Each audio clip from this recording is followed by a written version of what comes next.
Week 32, let's talk about it. I'm so excited to be here another week. I'm broadcasting live from the beautiful city of Birmingham, Alabama.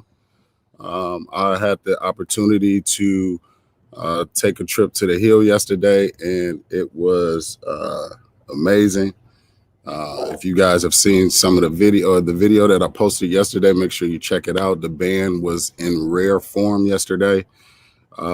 So I appreciate the sunset, security, and everybody who made yesterday possible. Welcome to week 32. Let's talk about it. I'm excited to be here. I'm excited to have our guest here today. Let me first start by introducing my panel like we do every week. First and foremost, my brother Joseph Madison. How are you today, sir?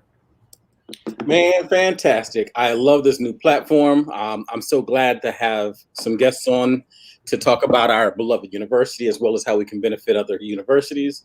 And I've got an amazing story to share that I'll save till later about a divine intervention or divine collision, I should say, with another bulldog on campus today. That's what's up. Make sure you guys follow Mr. Madison on Twitter, and his email is below as well. My brother Sadari Collins, how are you today, brother? Good to see you. I'm pretty good, man. Pretty good. No complaints on my end. Excited about the show today. You know, I'm all things sports. I'm always tapped into that, so I'm really anxious about this one. Excited to have you, bro. Yep. Let's talk to my sister, Detroit, Michigan, Miss Kimberly Dopin. How are you today, Kim? I'm doing good. Hey guys, how's everybody doing? I am on day 5 of my 10-day detox. So if you see me nibbling throughout the show, it's because I'm just trying to not pass out. So it's pears in my bowl today, and I'm drinking water in my A&M wine glass. Isn't it so cute? It is beautiful. My sister Candace Castillo, Chicago, Illinois. How are you today, sis? I'm good. How are you guys today? Good to see you. What you drinking on tonight? It's the end of Black History Month. I'm dropping hints about me wanting to go to Napa Valley this year, so it's Brown Estate Zinfandel, one of the only Black-owned wineries in Napa. So we are drinking that tonight. That's what's up. Good to see you. My brother, Joseph Cross. What's going on, bro? Hey, man, I'm good. How's everybody? Good to see you. Yeah, good to see you too, my brother. Love the platform. And like Kim, I'll be nibbling throughout the show, although I haven't done a detox. And tonight I'm sipping on a little something. I just wanted to show off what my boy, y'all know him as the classic. Carl Anderson hooked me up with my, my set. So, kudos to the classic. He's a bulldog as well. And yeah, let's get into it.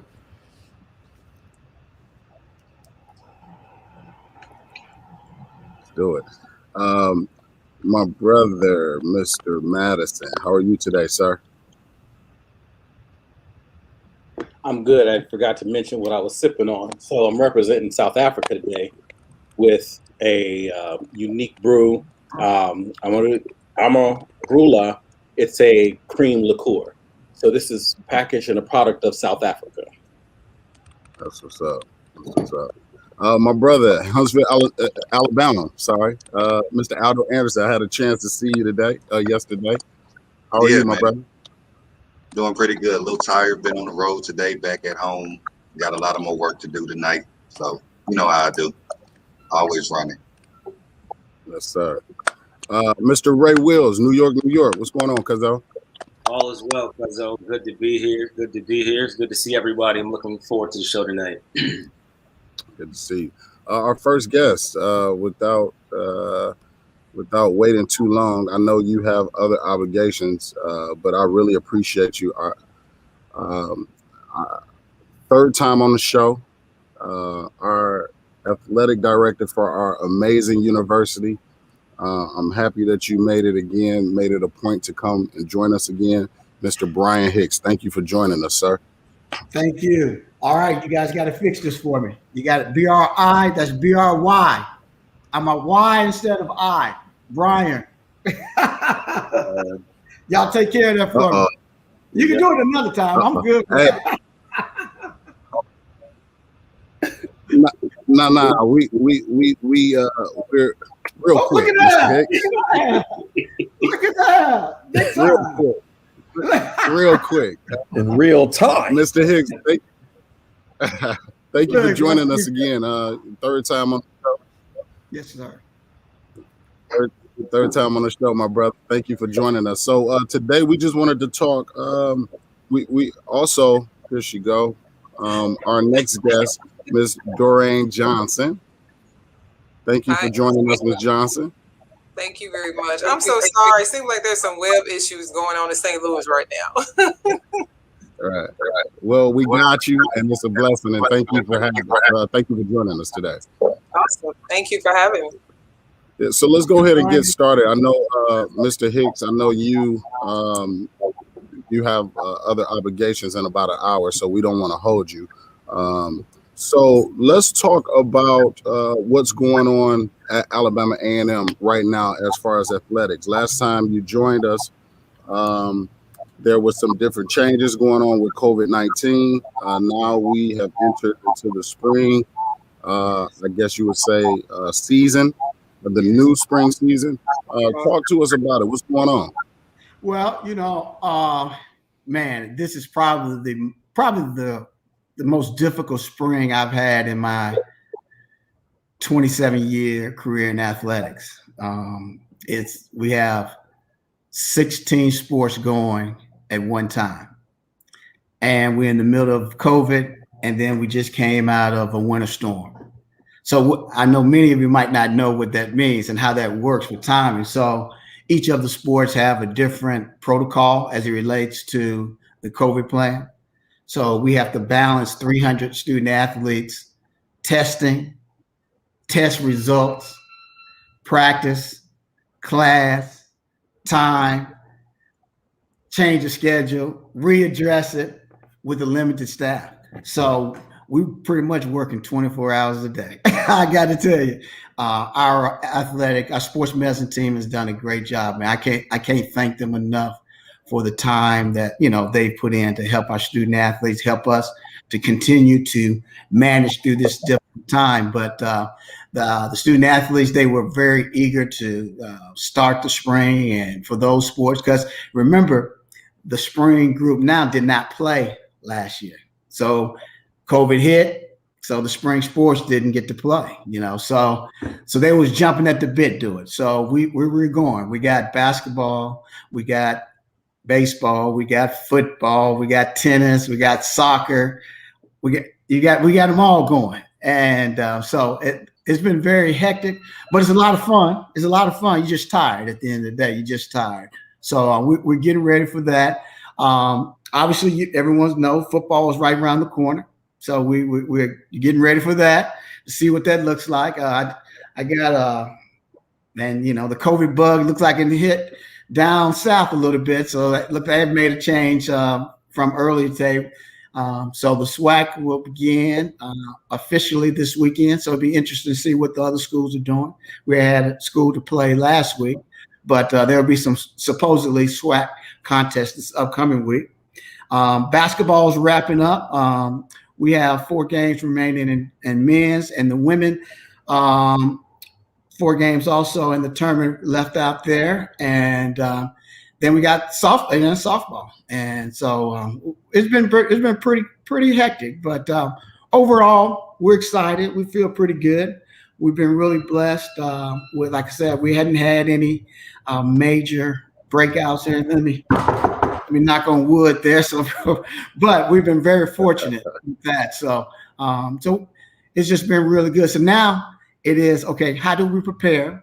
How we finish and get started this spring and do a really good job. Have the student athletes. They got about a month, roughly about 2 months rest with academics. Schools in April 30th, that last week. So we're just going to put it all together and make sure they're prepared and give them every opportunity to be successful. So we're looking forward to it, though. What's up, Ms. Johnson? Let's go ahead and talk to you. So you're the athletic director of Harris-Stowe State University, also a former Bulldog as well, an alum. Can you talk about what's going on at your university? What challenges you guys are facing? What sports? I'm not really familiar with Harris-Stowe, but what sports you guys are doing this spring? If there's a difference between the spring and the fall. Oh, you got to unmute yourself. I'm sorry. Oh, there you go. I got you. First, thank you all so much for having me. When I was invited to do this and I found out it was A&M alumni Bulldogs, I got excited because I'll always be a Bulldog in my heart. I really enjoyed my years there. Bryan, hello to you. It's good to see you. What's up, big time? What's up, big time? Oh, no, I'm trying to get like you. That makes sports. I don't know if I'll still be doing this right now. Right now, we have 9 sports. We have men and women's basketball, men and women's soccer, volleyball, softball, baseball, and we have track. We just at a track. We all 9 sports are competed this spring, so it was very challenging because we have a limited staff as well. But and we're also in the NAIA, so the expectation level and work level is a lot more intense. Not as intense with compliance and eligibility as the NCAA, but just as intense if you want to keep your kids academically eligible in the midst of COVID-19. I think the biggest challenge we've had is just initially when COVID hit, academically our kids did well. They went online and did well, but it has been really challenging for them and trying to be creative and keep them engaged, even though they're in St. Louis where they have everything to do.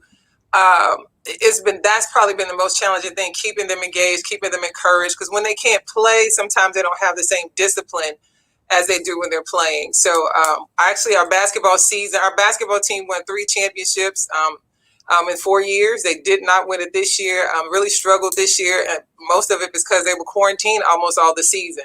Like our women's team only played 9 games this season. They ended their season last night.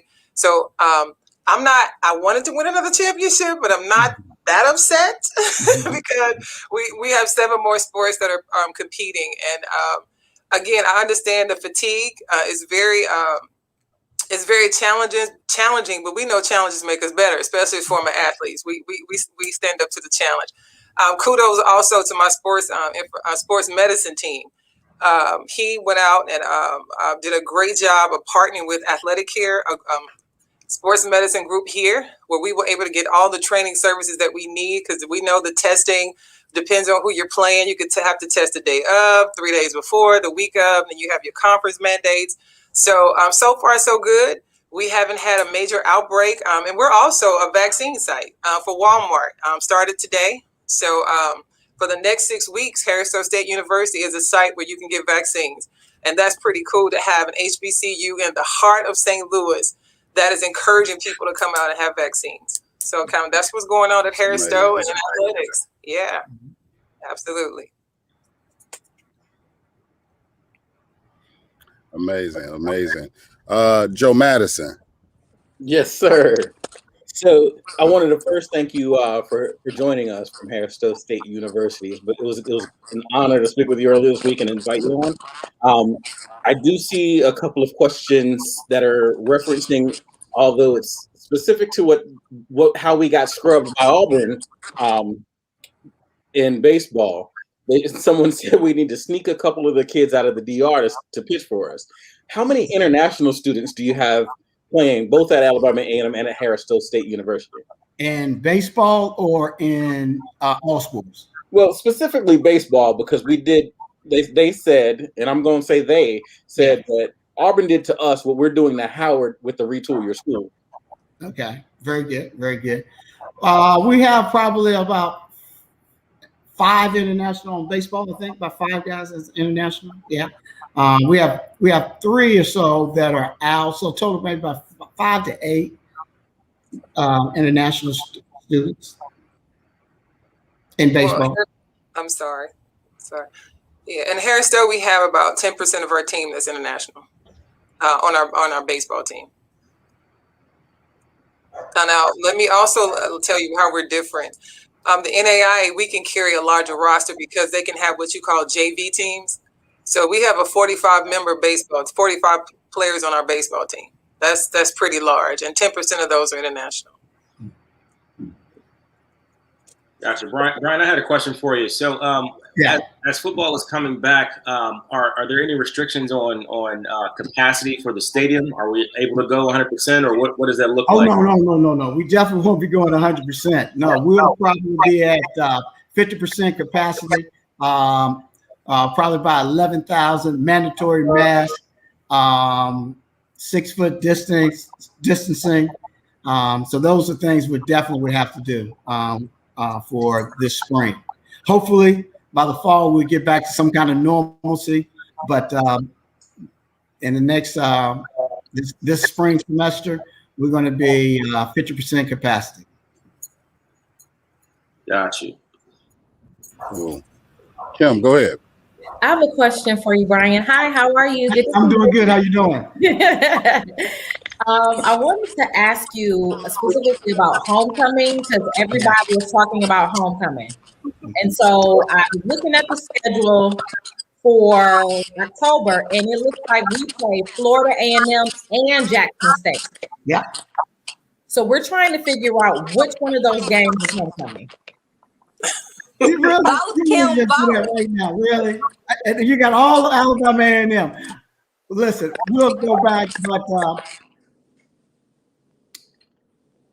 we definitely got to make sure the rest of the university is aware. So let me just say, it's going to be one of those games. Definitely. Okay. If you could do me a solid and make it the fam game, because my husband is a fam. So I just want to I got you. You went out on me. Can you guys hear me? Yeah, we can hear you, Bryan. Oh, okay. Well, I would do all I can, but I would tell you this. You think about this. All of us are A&M alums. You know, one of the games is a couple of weeks before Magic City Classic. So the one that's furthest away from Magic City Classic will probably be the one that be for the homecoming. I'll say that. 2 hot games in a row. Seems like we got 2 homecomings coming up, everybody. I know. That's what it looks like. 2 homecomings back to back. Big facts, Aldo. So, Mr. Bryan. Yes, sir. The people want to know, what are some things that attributed to the Auburn baseball game? I won't phrase it like my boy Rob Howell just phrased it. I know. It was I wasn't there. I talked with the coach, obviously last night. But then I met with them this morning in addition.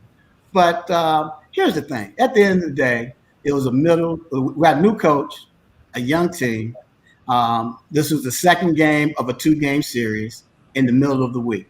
Have a big weekend against UAB this weekend. And those familiar with baseball, first of all, you're not making excuses. You shouldn't have, obviously disappointed in with the performance that we had. But when you look at it like that, a middle of the week game, he probably, you can see the first 4 innings, 0-0. He just eventually went to his bullpen early to prepare for the weekend, and he got away from him. They didn't, you can see they only had 1 error, so it wasn't like they were out there. I mean, they were hitting the ball, and that is the number 17th ranked team in the country. But make no excuses about it. That's not the way. We played them the day before a lot better. First game out, they haven't been practicing an awful lot due to COVID, but no excuses, and that's what we talked about. And the team themselves, we just wanted to make sure that everyone was still geared up and understanding is what you still everything that you want to achieve is still out there in front of you. And that's the way we handle it. And we don't spend a lot of time on a bunch of negative type of things that affect the student, because they're young men and young women. So we're trying to teach them how to get better through adversity. And this is adverse. It's not the end of the world. It's adverse. You got thumps, we got it. And so we can get better. We're going to do what we're supposed to do and have a better program. People need to understand that is Auburn University. So they get great recruits. They're number 17 in the country. Yeah, I don't understand how people are still surprised about stuff like that. It wouldn't be much different if our football team played them. It wouldn't be much different if they have a lot more scholarships. They have a lot more resources. That's going to equate to more talent. Yes. That's just what that comes down to. It doesn't mean we're not talented. It just means they have more talent because they have more resources. And obviously, as a university, we're trying to grow. We're trying to get to the point we can have that many resources. But if we were to go play a lower tier team, we could probably hang 30 on them too. That's how that works. I do have a question though about and this is for both coaches here, or AD and coach. How do you guys plan on handling the seniors that get that year back? Are we giving it to every senior that missed that year? Or is that the coach's decision? Is that an AD decision? No. So I tell a student athlete, it's not an automatic. Okay. It's not an automatic. Obviously you're going to have to do everything that you were doing academically, right, and athletically, because it's a two-way street. You see some schools, the bigger schools, where our budgets don't handle that, because obviously if we budget for a $4 million scholarship and I got 300 athletes eligible to come back, and we got 70 seniors, all 70 is just not going to be able to come back. So each sports budget have a different budget. So it'll be a meeting with the coach and the student athlete, and we'll make an evaluation. They will make an evaluation and make the recommendation to me, and we'll go from there. But I'll let the coach and the student athlete come together and make a decision if they want to. Not all of them want to come back. Many of them will, and we're going to do the best job we can to provide them an opportunity to come back if need be. And each situation may be a little different, depending where they are with graduation, depending where they are as far as the athletic eligibility. Is everyone clear about the question? Do you guys know what the question is? Yeah. The rest of the panel? You guys understand the whole? The panel might, but explain it for the audience a little. Well, I'll let the AD talk about it. He can speak with more clarity. Yes. So due to COVID-19, the NCAA allowed Division I institutions to have student athletes regain a year of eligibility due to the COVID-19. And so without losing a season of competition. So a Division I student athlete has 5 years to play for. Okay. And so if students have been in school for, let's say it was a senior and your sport was canceled due to COVID, you would have an opportunity to come back another year to play despite the 4 years that you may have already played. So it's just an extra year based on the COVID-19 policy that allowed them. And so some schools are just automatic for the bigger schools if that is, but we won't do an automatic. So we'll review each case. And we've done that. Matter of fact, last spring, we allow pretty much, I think we were about 85% of the ones from last spring. They want to come back this semester. So I have a question for you, Ms. Johnson. So I see that your girls basketball team had a cumulative 3.0 GPA. That's dope. You attest to the academic success of your program. That's one of our goals. Our mantra is one team, one mission, developing champions for life. And in that, developing champions for life, you can't be a champion if you don't graduate. That's one of our mantras. All of my coaches are very aware of that. We have academic. We have a great academic team. Right now, our department has an overall GPA of 3.0. Oh, that's because that's a focal point of our department. Yeah, I'm very excited about that. We have coaches who also monitor our kids academically. You know, the NCAA Division I, you have a whole academic team, whole academic department. Well, we didn't have that. We have one academic success person. So it was mandated, coach, hey, this is a part of your job description. So that's why we've had such great success in that, because they are evaluated on the academic success of their team. Because we also give our student athletes the year back. All of our fall sports will get their year back. And here's how we're different. NAIA does not offer full scholarships. So when our kids coming in know that they're not going to get a full scholarship. The good thing about Harris-Stowe is that we're very cost efficient. That we're probably one of the top schools, one of the most affordable schools in the country. A lot of people don't know that. So if a kid gets a full Pell Grant with limits, with a little bit of scholarship money, most of them can probably attend Harris-Stowe for free, at a very low cost for 1 year without the gazillion student loans. So that helps us out a lot. But our fall sports get the year back. Spring sports at this time do not. The NAIA has not made a ruling on that, but we do plan to honor our seniors that come back. Most of them that are graduating, though, however, have decided to move on, to go on into their careers.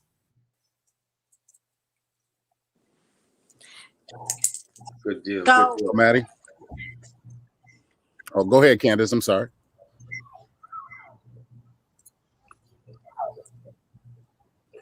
So ahead, I Candace. just have a comment and two questions real quick. One, yeah, we can recruit from Dominican Republic, but support, as a Little League mom, support your local Little League team with all of your time, talents, and money.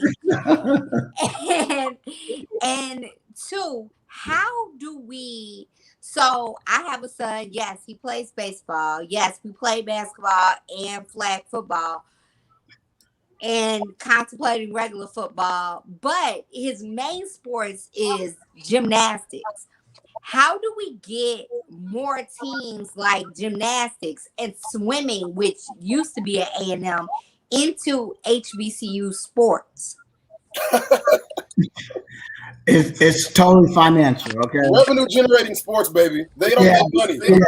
No, well, we had a swim team, right? Ladies Night did a whole episode with Sea Dogs. So we had a swim team. So how do we get those type of things back? So those are Title IX teams, right? Just it is what it is. That's just what it is, right? So for every male scholarship, there should be a female scholarship. So if we bring I totally get that, but we're also missing kids that might be their sport, and especially swimming. We had it. So how's that going to generate revenue? HBCUs get that back for the ADs. Are you ready? Well, it's totally fiscal. I mean, financially, you just got to be able to cover those scholarships and do it. I mean, even right now, we still consider a limited resource in the level we want to be at. When you had swimming, you were Division II. Think of the concept. So the expectation while you were Division II, you didn't have to have as many teams, you didn't have any other kind of requirements that you had to make.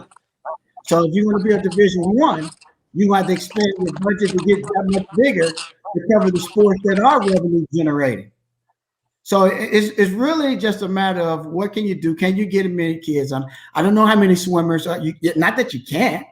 It's just fiscally, can you do it? The upkeep of the facility, the maintenance of the facility. If you think of A&M, I grew up here, so I know about A&M swimming team. I know, obviously I'm a graduate, but I know the swimming team. I know some of the really good swimmers that was in school with me. But the upkeep of the facility, you just can't have the PE department manage a swimming pool. So people in athletics don't, I mean, yes, you know, it's great to have, but you better have the people to manage it, to do the upkeep, to continue to make it grow and continue to develop. And that's one of the things that we missed out. And I think as an HBCU, we think about the end product. We don't think about the things that's required to do that. And to whatever it is, just like you can look at Elmore Gymnasium. We spent a lot of trying to just keep it alive and keep getting it better. But just think, in the 70s, guess what? This is one of the best facilities, and we were the best Division II facility in the country. We were one of the best facilities in the country from 70 to 2000. Upkeep, people managing it. And it's nothing against, but you got to have people to do that. You can't have the PE department. You can't have one maintenance person think they're going to keep all the, you got to update, you got to build it. You got to create an infrastructure to keep those things up. People get on me about Louis Cruz Stadium and how I don't let nobody on it. We spend a lot of money trying to get it so we can try to manage it and keep it. So for 10, 15 years down the line, guess what? It's still in a place where it could be where it needs to be. Right. So you got to put the money on it. When we first got here, I'm sorry. I said we painted the stadium. No. Yeah, we just went through those things. Now, those are simple things that most people, but those things cost a lot of money. And if you don't, make costs for it or make, reservations for that, that can get left. And you may see a facility go down, which then hurts your recruiting and so on. It just continues to fall down. So I think those things would be great. You just got to be physically prepared to be able to handle the things to do the program. That's all. So the stadium, I'm sorry, Maddie. The stadium looks amazing, by the way. I rode past it yesterday. It looks good, Brian. It really does. Maddie, I'm gonna let you go. Brian, are there any plans for? What are the plans for Elmore Gymnasium once the new complex is up? Oh yeah. We just did a tour, so I can give you guys a head up. So the academic enhancement, compliance, sports medicine, they were all in council training, the old facility with RTCO. You guys remember that? Mm-hmm.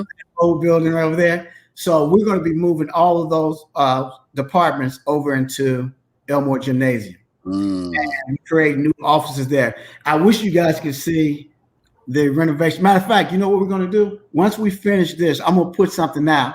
I'm going to let you guys share. But we're going to do a story on the renovations we've done in Elmore. Okay. We created, Ms. Johnson, Dorianne, you would love this. We redone the women's basketball locker room. We redone the men's basketball locker room. Oh man, it's pretty nice. Volleyball, redone their locker room, and we created spaces for them. So when we move the other three sports, all the computer labs, everybody could be housed over here, and we're gonna get space because men's and women's basketball and volleyball will be going into the what's called the Kingpin, not the Top House over there, the new facility. So they'll be moving over there. So we will still be continuing to do the thing. Volleyball, we'll still utilize. We'll play. We have practices here. We'll do other events, camps, clinics. We'll do all those things here, but we'll maintain it and continue to upkeep so we can continue to grow and develop. Because this will be a facility that we'll need to use, but it'll be housing most of all our student athletes in their auxiliary type of events, like compliance, academics, and the computer lab. So I'm gonna tie together 2 points real quick. Hicks, you said that these upgrades are current, right? Yes, sir. There's some dope things happening. Earlier there was mention of homecoming, so I want to make sure that I bring this together with Ms. Johnson, right? So let's talk about what facilities and new facilities are coming online at Harris-Stowe State University, and if at any chance you're going to be back at Alabama A&M to take a tour of these new facilities? All right, that's a question for me. Yes. I was sitting here right now. I got to go by A&M when I go home. That's right. Actually, my mother, my family is actually, my mother and my sisters are actually still in Huntsville. I'm so excited, and kudos, Bryan. I'm excited about the new facility and what you're doing, because I always believe Huntsville and A&M was a gold mine. I've always believed that, and like I said, I'm a bulldog for life. One exciting thing that's happening at Harris-Stowe, the St. Louis Cardinals partnered with us. We just renovated our baseball and softball fields through their help, Cardinals Care. And the beautiful thing about it is that our field is where the St. Louis Stars Negro League team played. This is not any Negro League team. This Negro League team won 3 World Series right there on our campus. Our campus is a historic site. It's a beautiful field. We're going through a branding process right now. Of course, we have some punch list things to finish, of course. But we did press boxes, everything. So I'm really excited how we'll bring this historic field back to life. So again, if you get a chance, go to our website, go to our athletic website. You can see the picture of it. It's absolutely beautiful. And if you haven't been there, you can go to Pappy's. I love their barbecue. How about that, Dorianne? Pappy's barbecue. I've welcome for quite a bit. They're right behind my gym. And St. Louis. Pappy's. I go there all the time. In St. Louis. Yeah. You've been there before. The ribs are the best. Aldo, go ahead. Got a question for you, Mr. Hicks. A lot of people want to know about the football roster. When will it be updated?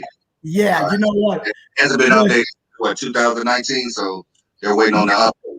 Listen, we got on. I'm gonna go and put him out there. We got on Coach the other day due to COVID. Be honest with you, he's just being very careful, just making sure moving and getting it all together. I expect it should be updated by this weekend. I hope it better be done by this weekend. But it's just a different time. Some people are further along or whatever. I mean, we've just had a lot of changes, and it'll be up right away by this weekend. Though that's the goal, to get it up by this weekend. So you can see, we got a lot of new faces too. We got to look, and we want everybody to kind of like get them familiar. As you know, we will. Our February, was that the 20th? That game was postponed, or we won that one. That's a forfeit. Alcorn Park out. Let's just say it, Alcorn Park. So we won that game. That's a forfeit. So we're scheduled to go to Mississippi Valley the 6th, March 6th. So I posted a comment. Ivan T. Jones said, "I love her energy. Can we bring her back to A&M?" So Dorianne, you were at A&M. You coached at A&M before. I think there's a. Can you hear us, Ms. Johnson? I think her network connection is lagging. I think you were muted, Ms. Johnson. Can you hear me now? Okay, we can. I'm unmuted. Can you hear me? Yes, ma'am. I like to say I grew up at A&M. I was 26 years old when I came to A&M. I was 38 when I left. Okay, I had a dynamic experience there, and I learned a lot. And I'm very passionate about coaches sitting under somebody for a while. I was blessed to sit under Coach Altherius Wormley, to work with Coach Pettaway, Willie Hayes, Dexter Hope, Miss Austin, and these were people who were seasoned in coaching. And I learned so much, outside of just being a coach, but how to be a leader, how to be an administrator. And what I miss about it is just how well we all work together. I worked at several different athletic departments, and you don't realize what a treasure it is when you can all work together. I do miss my maroon and white every now and then, but I believe brown and gold right now. But I do love Alabama A&M. I do coach women's basketball there for I think 12 years. Had some unbelievable talent. But let me tell you why I took the job at A&M. When I came to A&M, they had just remodeled, I think, the weight room. And coming from Ole Miss, playing coming from the Mississippi Delta, I knew how to work hard. Actually, I interviewed with Coach Wormley, but when I walked into the weight room and I saw the location of where Alabama A&M was, I knew we could get it done. I knew I could recruit for Alabama A&M University, and we did an amazing job. And we graduated 95% of our players, 75% with honors. And everywhere I go, I always mention that. I always mention that. Hey, Ms. Johnson, there's a question. I'm sure you see it. Can you comment on why the men's basketball coach just resigned? I guess that just happened at your university. Yes, he decided he wanted to pursue other endeavors, and so when a coach wants to resign, we move on. That's how it happens. He did a great job for us. Won 3 championships in 4 years. Yeah. Right. Can I quote some of the comments in the YouTube group or YouTube channel real quick? Absolutely. What's up, Coach? Come on back to the hill. #Hoop Squad. It's my girl. So, Dorianne, I have a question for you. So, we know Bryan. We've had him on the show a couple of times, but since this is your first time here,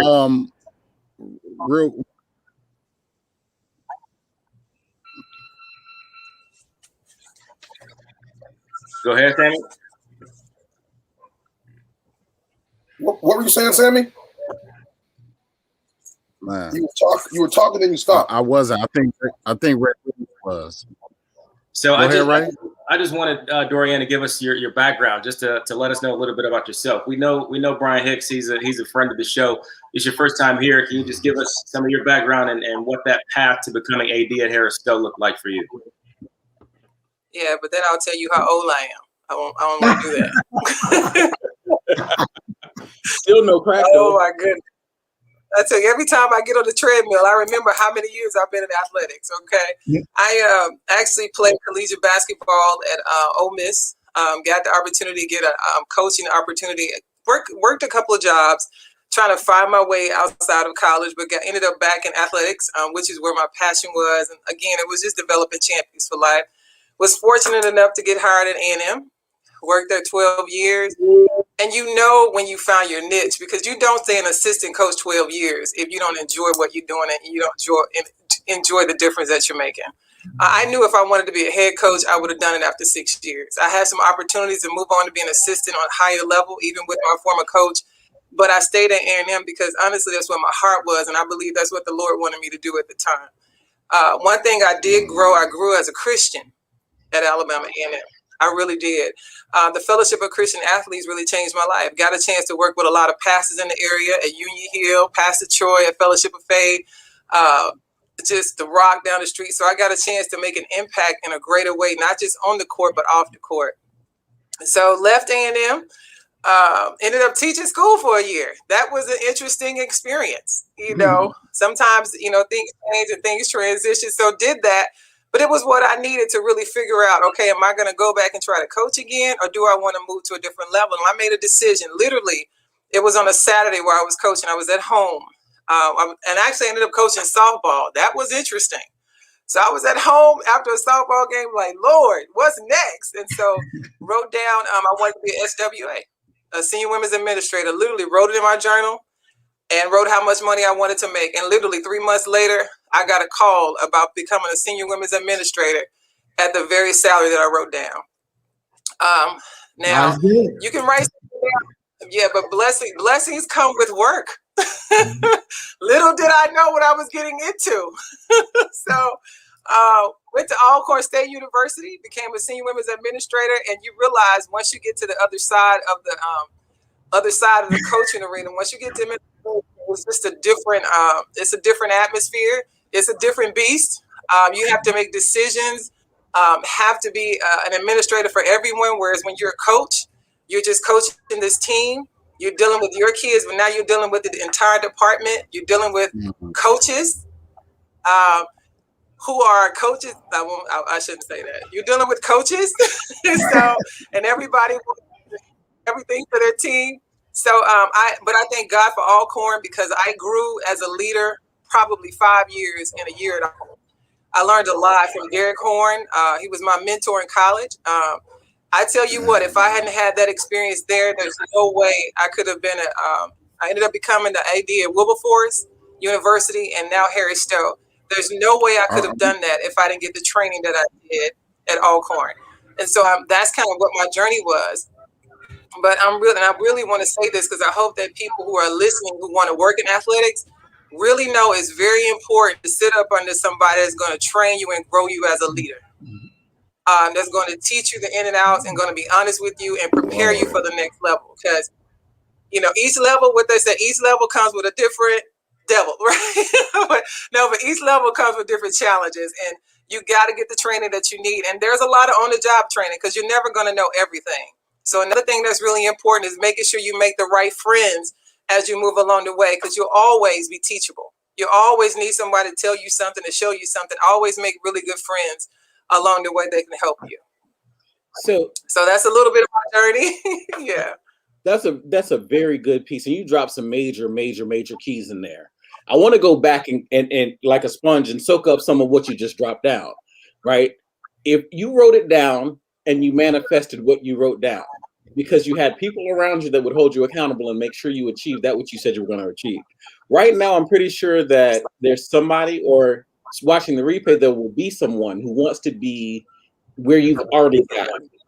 If there are some pieces or some nuggets that you want them to take away for their journey and their process, what would be like one major thing to tell them to do, especially as women in sports and what would have been a male-dominated arena?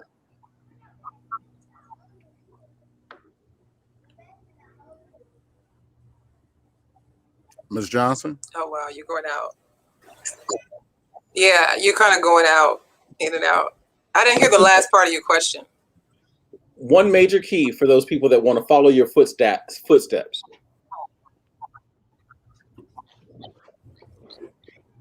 I think the first thing is reaching out to someone who's done it and talking it through and seeing if this is really what you want to do.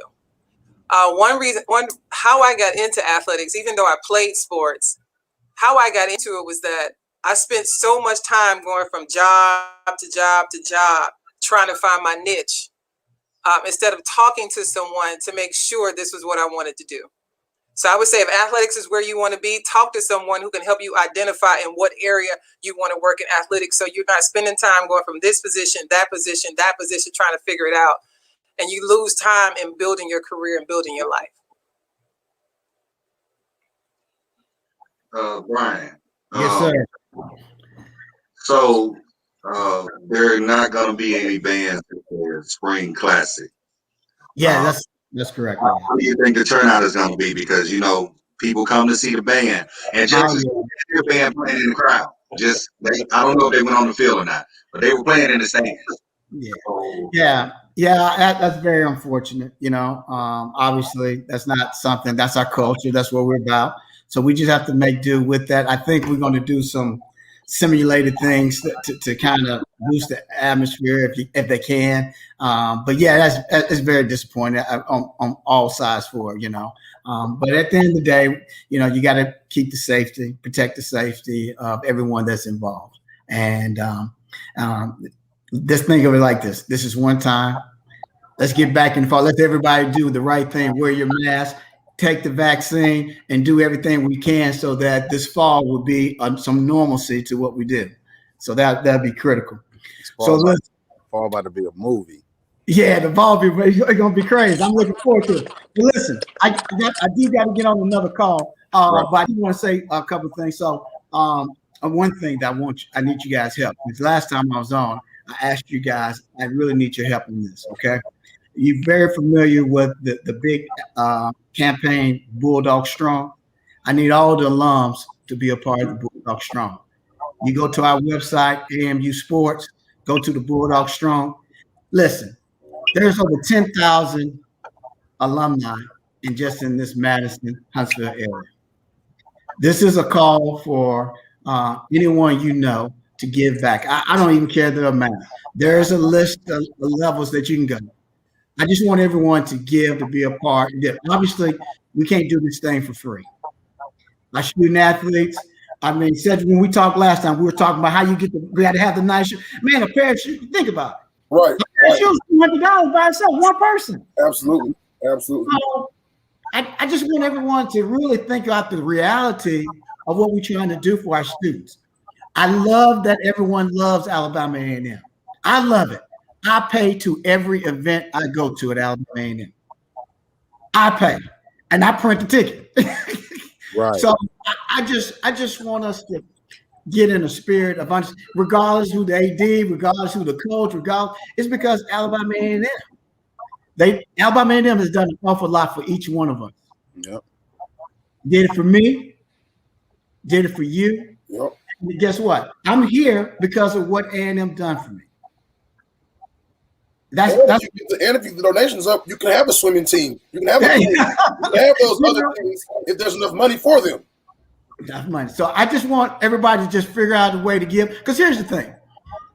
I was on the Bulldog Strong. We kicked it off in December. And so it might have been November. Not even November. I'm sorry. It was November. It was November. So we're about 20,000 right now. We're about 20,000. Look, by April 1, I want to get 50. I would like to say 50,000. And here's what the deal is.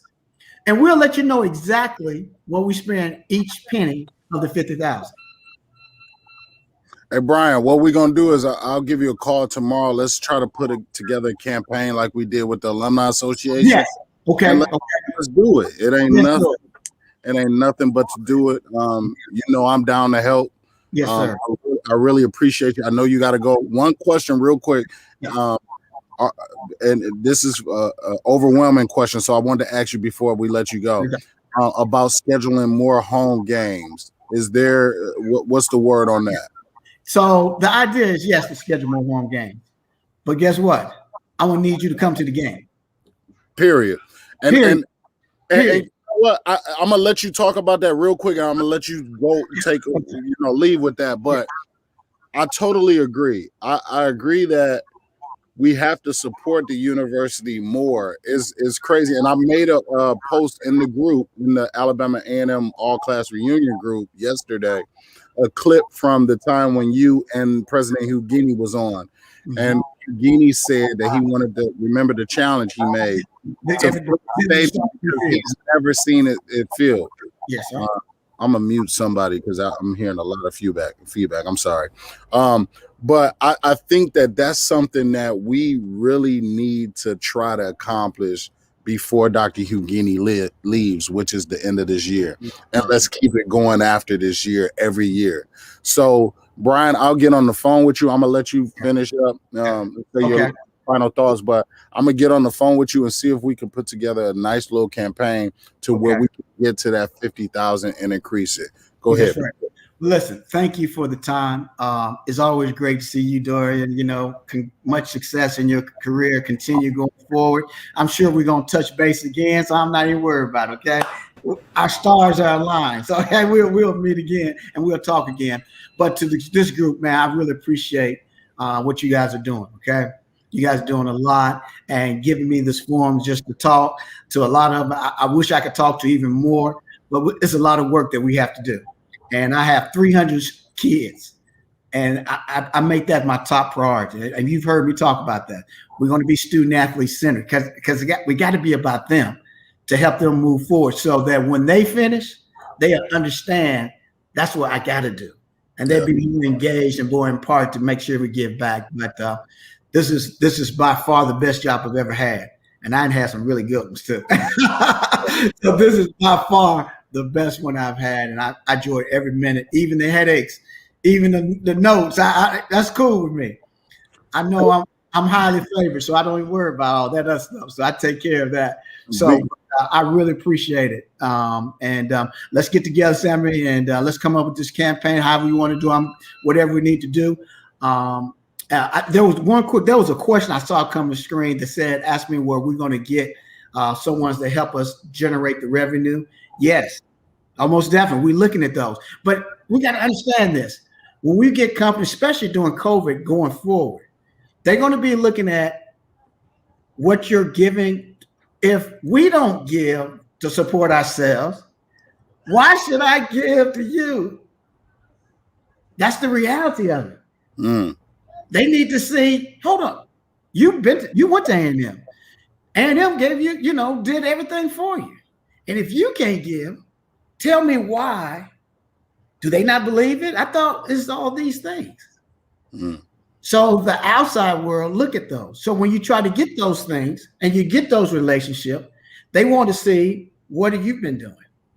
And we've gotten a whole lot better. Don't get me wrong. You see the alumni giving is up. We just got to continue to do that. We got to continue to grow it, and we have to build it within athletics. But that's one of the main things we're going to have to do, I think, to help us take that next step.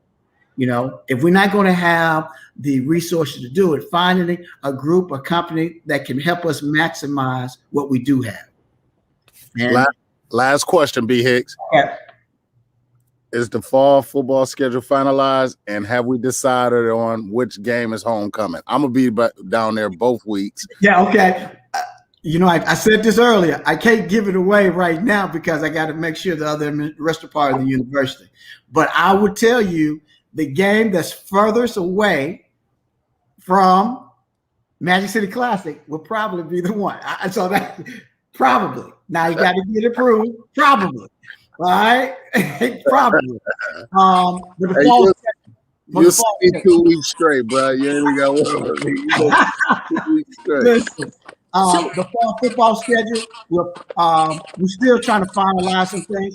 What is happening is, due to COVID, we're having a lot of schools cancel games.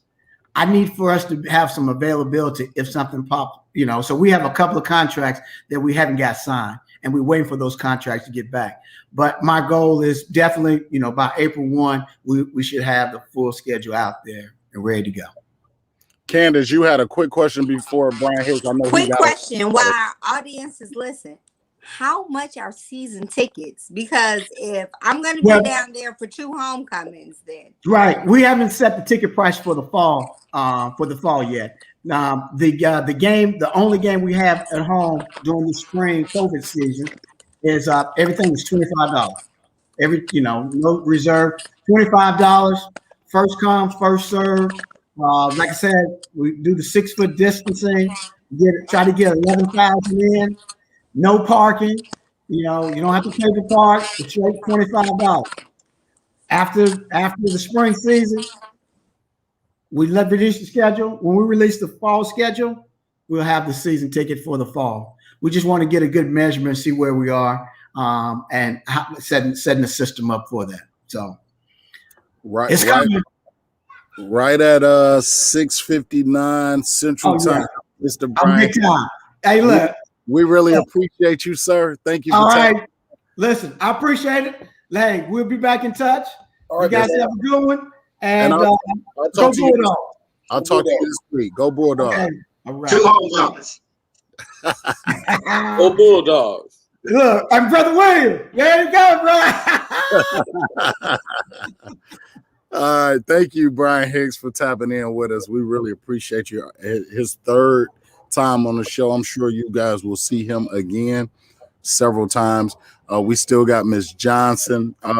So Ray Wills, Joe Maddie. I have a question for her too. And go ahead, Aldo. We'll start with you.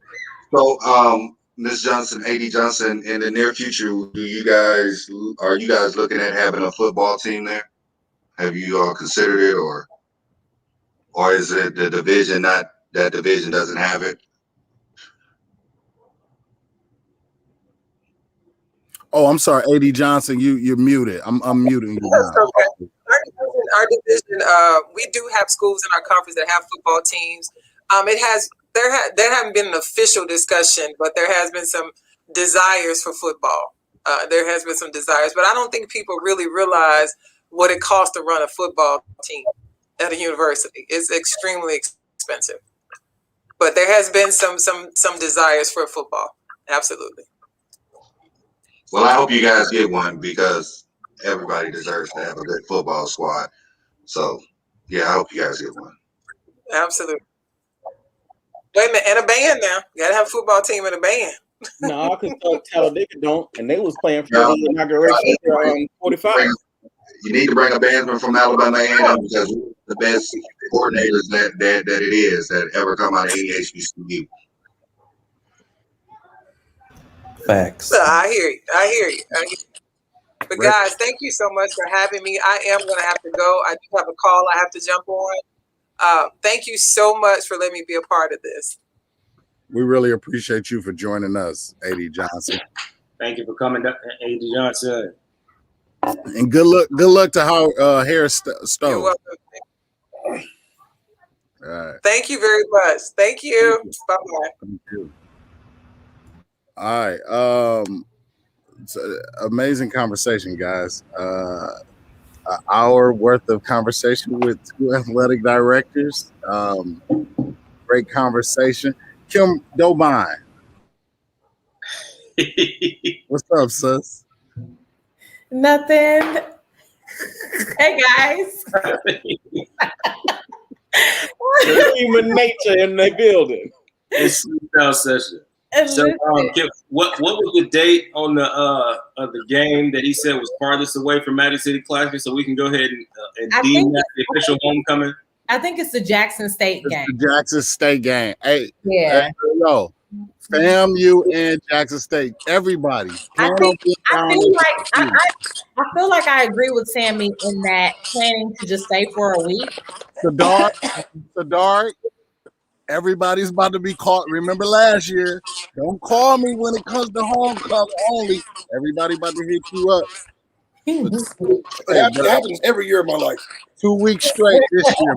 So I put this in the A&M group, but I'm gonna say it again.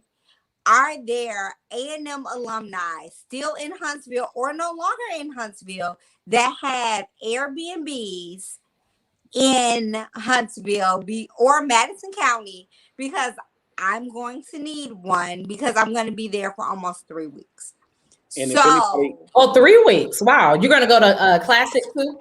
No, I'm going to be there for like Monday till Saturday of the first homecoming. Oh, okay. So like I'm going to need to recoup. And if we're still working from home, I have all the mechanisms. But I need an Airbnb, and if Turo is a thing in Huntsville, I need that too because I want to spend my money with alumni for A&M. So the restaurants that alumni own, the services that alumni own for tourists coming in town, we're all going to need that. Well, that's actually a good idea. Maybe somebody will decide to open up their home and make it an Airbnb because you said that. And yes, Rob, how I intend on being as toxic as possible. No, I don't, Rob. You can't help Candace. You can't help it. You're just a toxic woman. It's okay. Yeah. I am not toxic. I am actually dating someone, and he is threatening to come to homecoming. So no, I am not going to do that. That's a violation, Candace. You can't bring nobody to homecoming. Yeah, what are you doing? Most people don't know.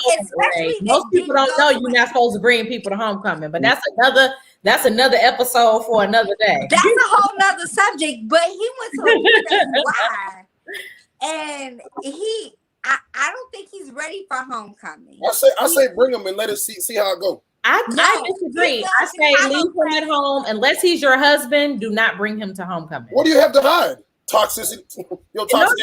It's not about that. I just don't think girlfriends and boyfriends belong at homecoming. Your spouse, it's not for him. But I'll say this. Bring him, Candace.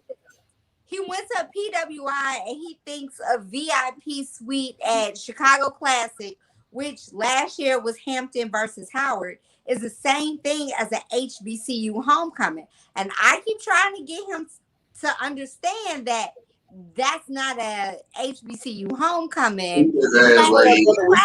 Yeah. And it's bring them.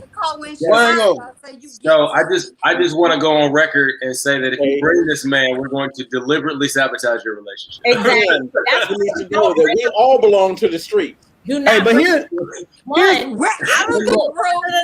me tell you why I say don't bring. Hold on, Candace. Hold on, Candace. Let me tell you why you don't bring someone that is not your spouse to homecoming? One, because you're babysitting, right? So you want to have fun. You want to go, you want to see your friends, you want to, reminisce on old memories, all of that. It's very difficult to do that when you're explaining everything and who everybody is to someone that has no idea.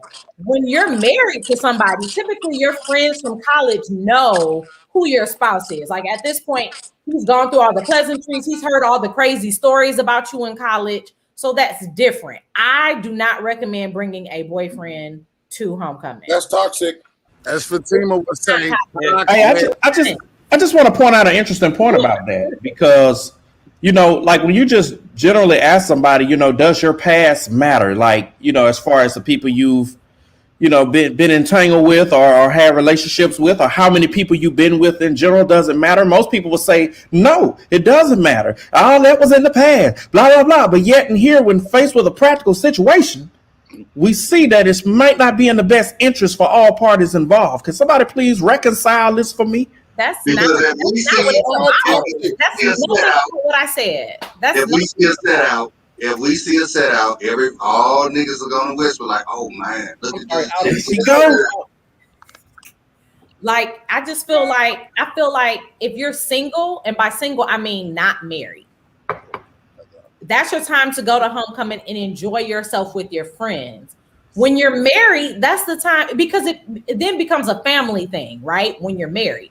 Don't make a family thing something out of something that you're just dating. This is a guy that you're getting to know, right? So why are you making a thing that's supposed to be a family thing with somebody you're literally just getting to know? So, but what if you common law? Candace, I feel like there's no common law in Alabama anymore. But Candace, what I feel like, if you're in a committed relationship, the strength of your relationship should allow both of you guys to come to A&M's homecoming. Facts. Now, if you plan on coming down here and doing something you have no business doing with him not in your presence, we'll leave him up there in Chicago. But unless you have something to hide, you should be able to bring the person you're in a committed relationship with. That's not the point.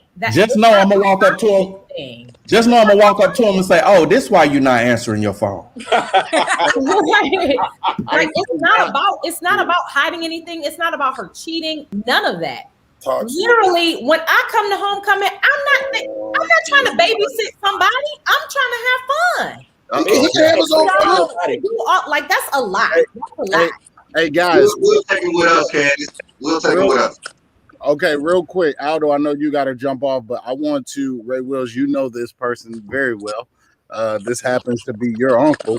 But I want to send a special shout out to my cousin, Marcus Jones. Get in here, cousin. for allowing me to come to his home. Oh, yeah, you know Aldo, right? Yeah, Aldo. What's that, bro? Allowing me to come to his home. I really appreciate you, cousin. Drinking a lot of his liquor, and we're having a good time. I never even heard of Jameson Black Label until my cousin just put me on it. So I appreciate you, cousin. Thank you very much. I wanted to show the people and also say hi to your nephew. So you didn't say hi. I did. Yeah. I did. So Candace, I had to mute you real quick. I'm sorry, baby. So real quick, Aldo, we know you gotta get out of here. It's 7:10. I don't know if we got much more to talk about. We can wrap it up now. Aldo, give us your final thoughts, because I know you have to get out of here. So I want to go ahead and give you that time real quick, my brother. It's beautiful seeing all my black kings and my black queens. I'm about to go and host this karaoke show at fourth quarter revamp. If y'all are in Huntsville, wear your mask. They check your temperature coming through the door. If you got a high temperature, turn that ass around. You will not get in.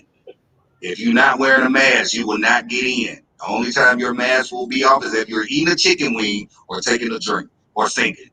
So I might go live tonight, guys, to show you how I really operate in karaoke. We'll see. That's what it is. We really appreciate you, bro. We appreciate you, Al Deasy. Hey man, oh yeah, I met Yuri. Did Yuri scream out Al Deasy when y'all pulled up? She did. She said, we about to meet Al Deasy.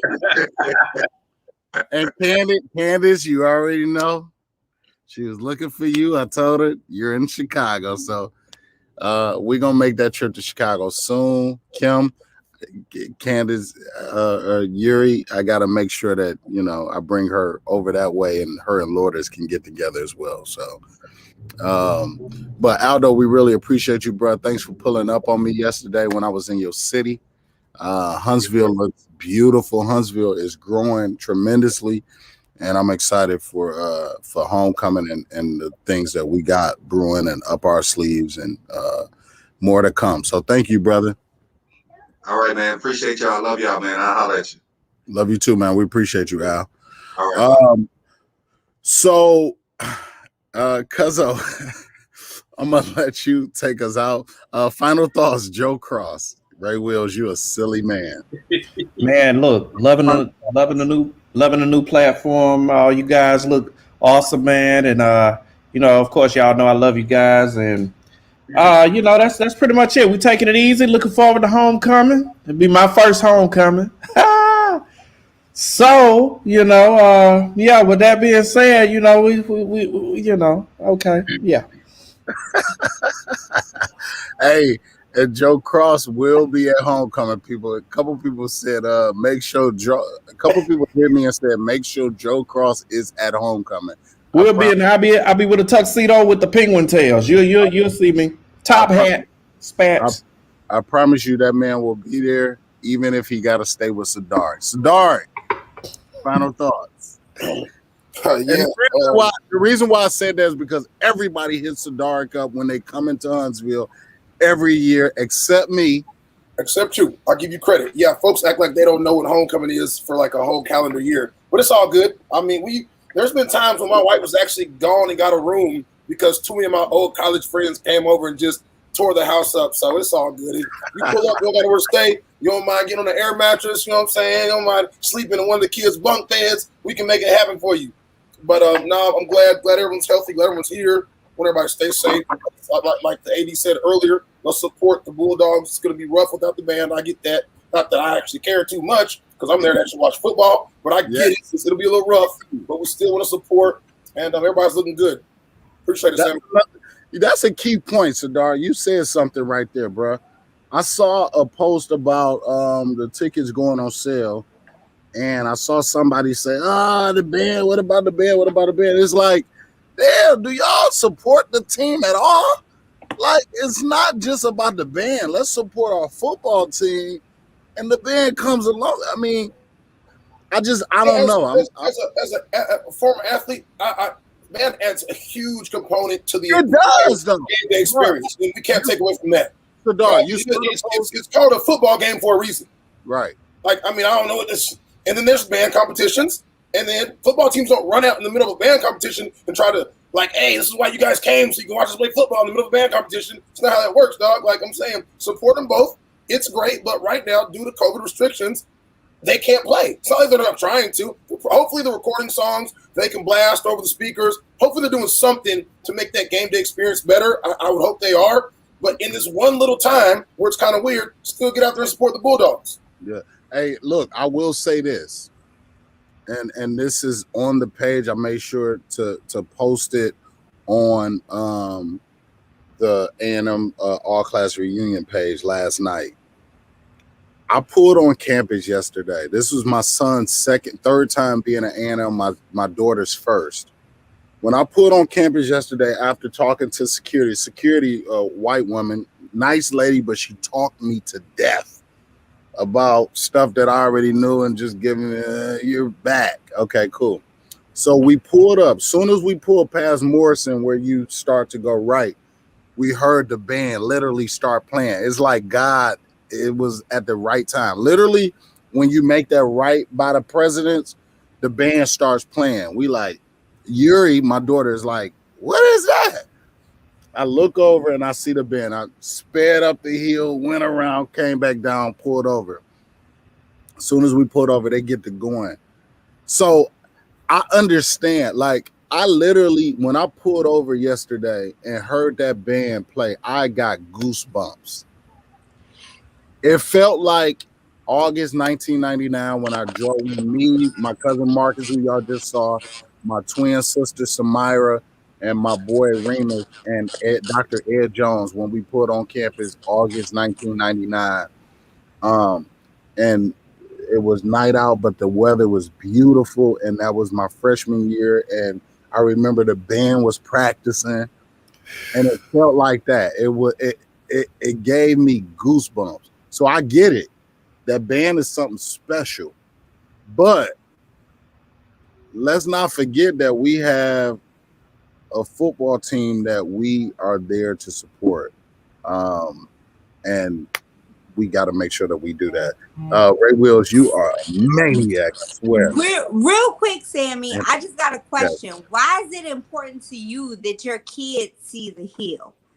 I think some people need to hear that. Why is that important for you? So,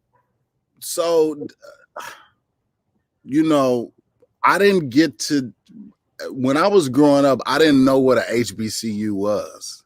You know what I'm saying? I'm from Detroit, Michigan. There are no HBCUs up north, except I believe in St. Louis and Lincoln University. Oh, and Lincoln. Yep. And Wilberforce. And Wilberforce.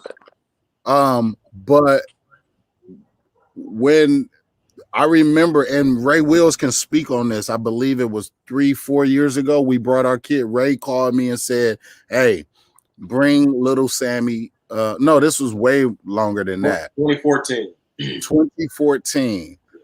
6 years ago or 7 years ago, Ray Wills called me and said, Cuzzo, I'm bringing Reagan to homecoming this year. Bring SJ.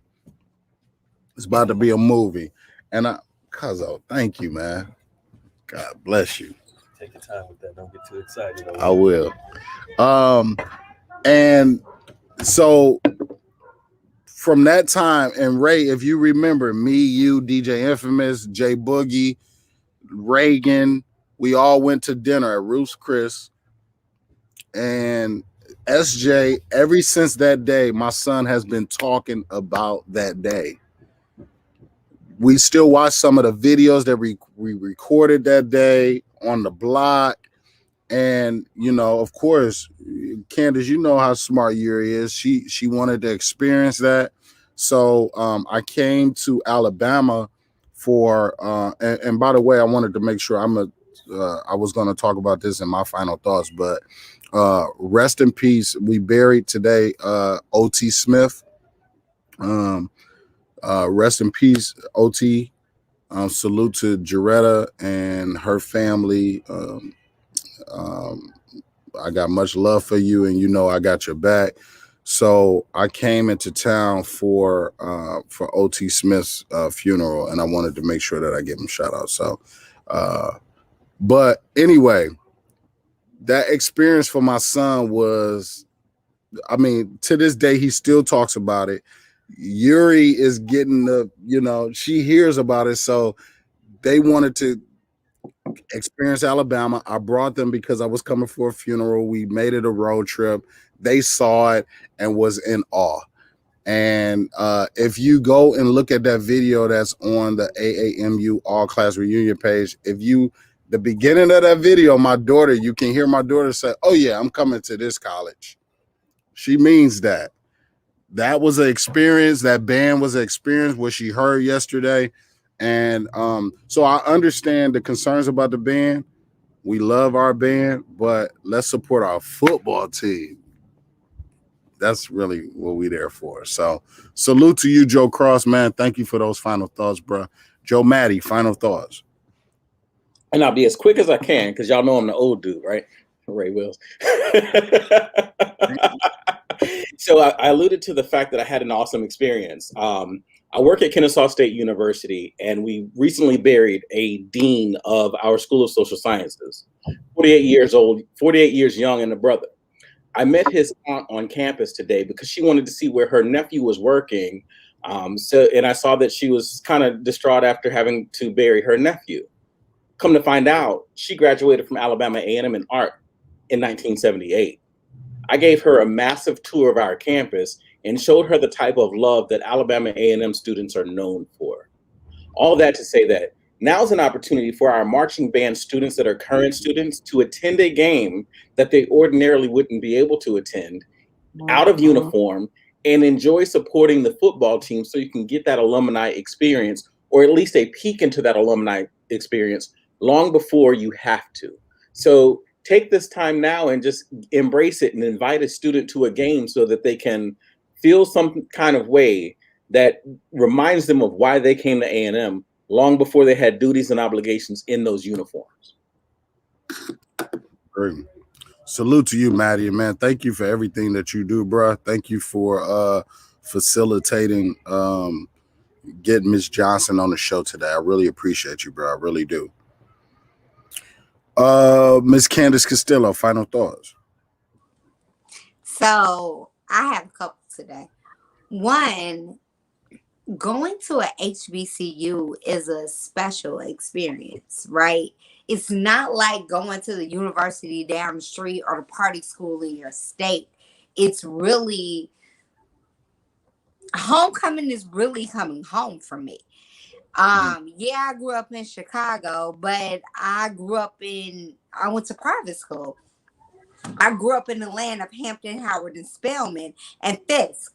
And that's where most of my friends went. So me going to A&M is a different experience. And talking about the guy I'm dating, he didn't go to a HBCU. So yes, I agree with Kim. It's babysitting. But moreover, I agree with Sammy, right? Showing my son what an HBCU has to offer past his sport. I have a straight A student and I have a son that's talented, ranked 4th in the state in his class. So showing our kids what A&M is, what it has to offer academically, and we didn't even go into sports medicine and what our school offers leading up to a master's or a PhD in sports medicine. I can't wait till our 2 weeks of homecoming. I can't wait to hear the band again. Me neither. I can't wait to step foot on Normal's Hill, because there's a type of hug I get when I step foot on Normal's Hill. It's a slow, long hug to make your boyfriend uncomfortable.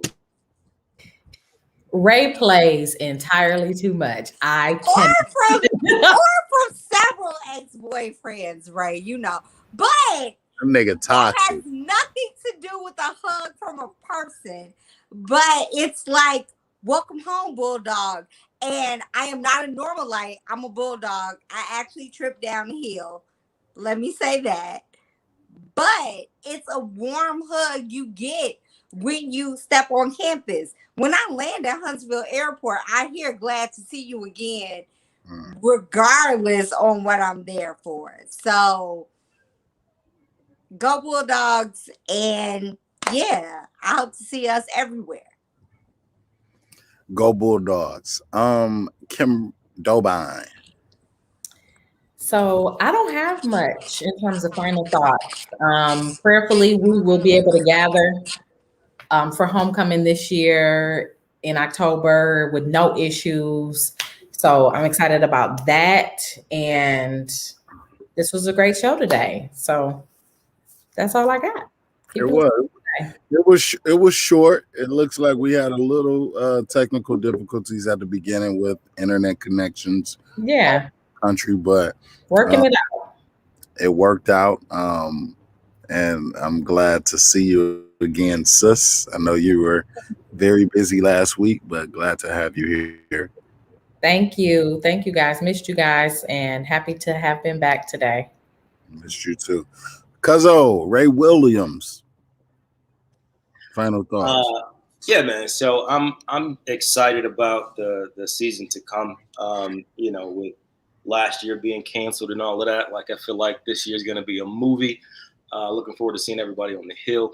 The one thing that I wanted to say is to keep your foot on the neck of the AD, right? Like if he isn't like doing the things that we want to see done, like continue to reach out, call his office, mail him, email him, all of that good stuff. You know, like as alum, especially as supporting alum, you know, when you pay for a product, like you should be listened to. So Don't let up, man. And I hope to see everybody this spring and this fall. So I'm excited about it. That's what's up. Thanks, Ray. And thanks everything that you do as well. You helped me secure some key players for next week. Guys, next week it's going to be an amazing show. We're talking to the older generation of the older generation Bulldogs. Ernest Knight, Milton Williams, class of 1956, Miss Marie Player, Miss Dorothy Penner Bryce, class of 1969. So make sure that you guys tune in for that next week. That's going to be amazing. The following week, we'll be talking to the younger generation. So current students, class of 2000, class of 2001, so and so.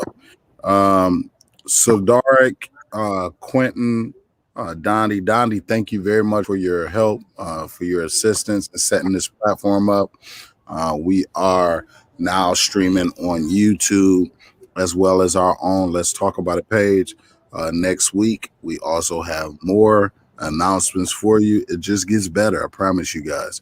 Also, Mary Jones, Richetta Wilkerson, much love to you guys.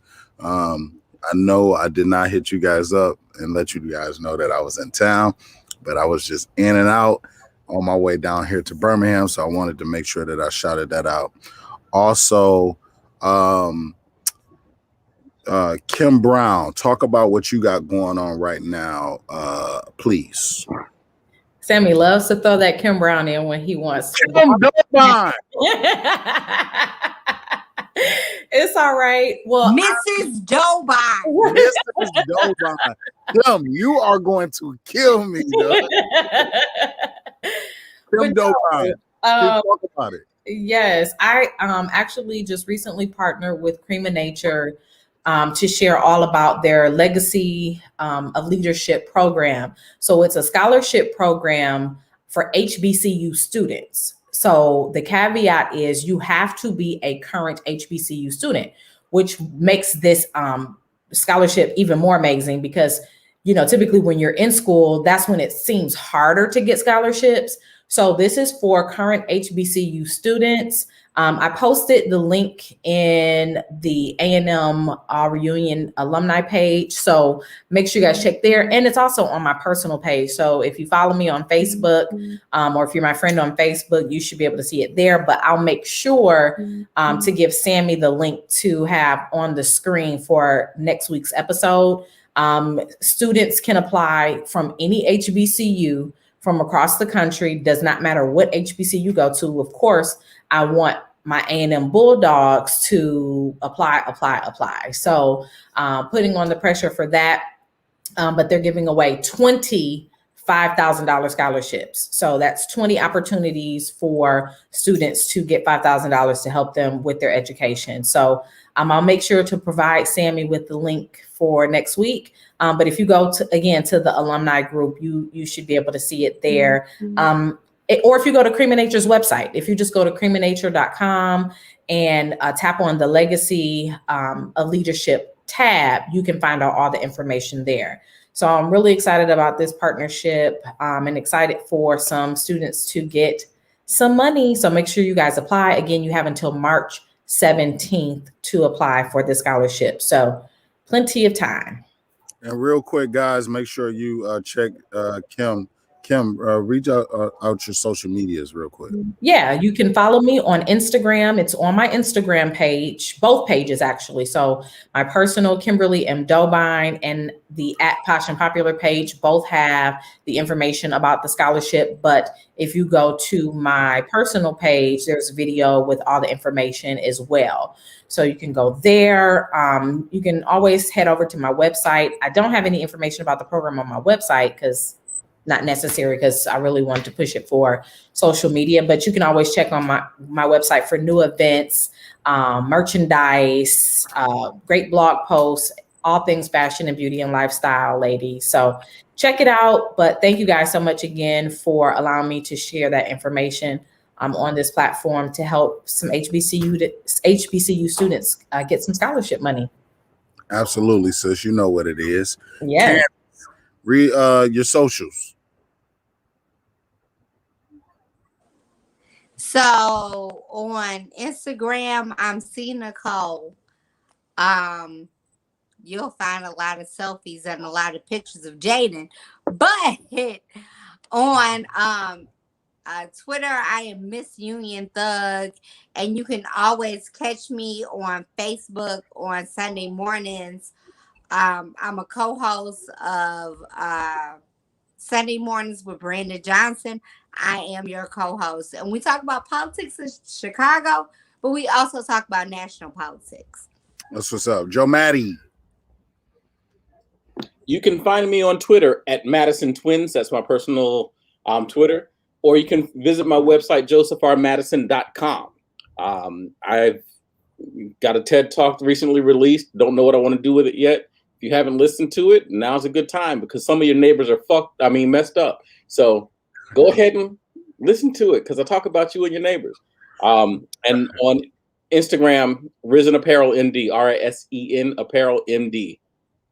My brother Matty, send me that and I'll make sure I get it on. Yeah. Joe Cross, aka Joe Andres. Joe Andre online, everything. That's Twitter, that's Instagram, that's Facebook. If you guys into new music, visit my website, joeandreonline.com. There's merch, there's music, there's all kind of stuff. So yeah, that's pretty much me. We love you, Joe, and we appreciate you, bruh, and everything that you bring. Love y'all too, man. Man, love you, bruh. Ray Willis. Oh, no, go ahead, Candace, real quick before we get to Ray Willis. Candace? I'm sorry. So I know a lot of people in our group are going vegan, and I don't put it out there, but Sophista Ratchet Vegan, if you want to know about vegan recipes, then you can follow me at Sophista Ratchet Vegan. I don't put it out there, but Sophista Ratchet Vegan, just in case you're wondering. Thanks. Text me that too, sis. Ray Wills, final thoughts. I gave my final thoughts already, but my social is. I'm sorry, your social. That's what I meant. No, it's all good. Wills TV on Instagram, Ray Wills on Twitter. It's all jokes and bullshit, nothing serious. So I know when Ray Wills is ready to go. And Ray Wills is ready to go. Hey guys, we really appreciate you joining us on the new Let's Talk About It page on Facebook as well as on YouTube. Next week we'll have more announcements. I promise you, it only gets better. Salute to my girl, Disa Jones. Salute to Quentin Carter, Sadari, and Diamond Thomas. Diamond was not able to make it today, but she did give me a call. Thank you, Diamond. Salute to you. With that, who wants to do the toast? Take us out. Michigan State. Salute to y'all. This is my cousin from Michigan, Lansing, Michigan, a Michigan State fan. So I used his shot glass for Michigan State today. I'm a Bulldog to the day I die, so don't worry about it. Who wants to take us out? Somebody. Let me go ahead and knock that out then.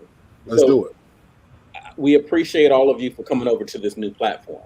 It's not every day that we have an opportunity to be in this arena where we're building our own table. There's no telling where we grow from this, but if you share this with your friends and your friends share this with their friends, not only will we grow, we'll grow for the purpose of making sure we take care of our good Bulldog Nation.